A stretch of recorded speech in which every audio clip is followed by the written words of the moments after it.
Lakers Nation, hinga na ng malalim. Tapos na ang kaba. Sa wakas, pasok na ang Los Angeles Lakers sa Western Conference Semifinals matapos payukuin ang Houston Rockets sa Game 6, 98-78. Akala ng marami, may hila pa ito sa Game 7. Pero pinatunayan ni LeBron James at ni Coach JJ Redick na experience pa rin ang mangingibabaw. Sa video na ito, hihimayin natin ang 4 na dahilan kung bakit tuluyan ang nag-impake ang Houston. Ang swerte at malas sa 3 ang unang dahilan. Simple lang ang naging formula ng Lakers sa seryeng ito. Kapag may 3, may laro. Sa 4 na panalo ng Lakers, napakainit nila sa arc na may 45.2% shooting. Pero sa 2 talo nila, bagsak sa 24.5%. Sa Game 6, uminit ang kamay ni Rui Hachimura na bumanat ng 5 para sa kanyang 21 points. Malaking bagay din ang pagbabalik ni Austin Reeves na starting lineup. Kahit hindi siya pumasok sa labas, ang 15 points niya ang nagbigay ng balanse sa opensiba ng LA. Pangalawa, Houston, naubusan ng gasolina. Sa kabila naman, naging malungkot ang gabi para sa Rockets.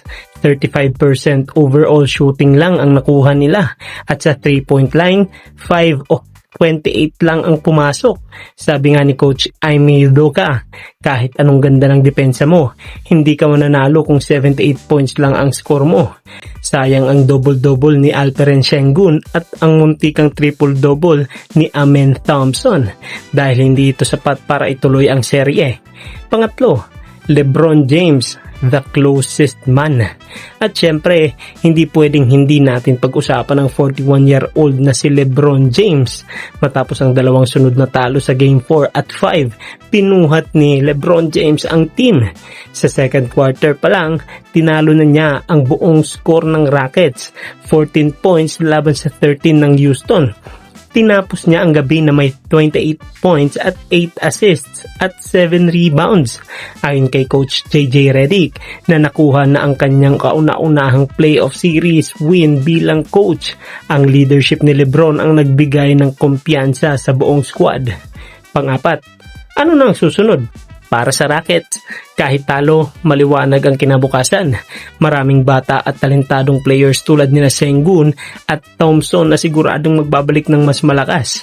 Ang kailangan lang nilang ayusin ay ang opensiba at ang status ng mga free agents nila tulad nila Fred VanVleet at Tari Eason. Pero para sa Lakers, wala munang pahinga. Haharapin nila ang number 1 seed Oklahoma City Thunder ngayong Martes sa OKC. Mas mabilis, mas bata, at mas gutom ang Thunder, kaya kailangan ng Lakers ng perpektong laro. Sa tingin nyo, kaya bang isabuhay ng Lakers ang upset laban sa top seeded Thunder? O hanggang dito na lang ang itatakbo ni LeBron at ng Lakers?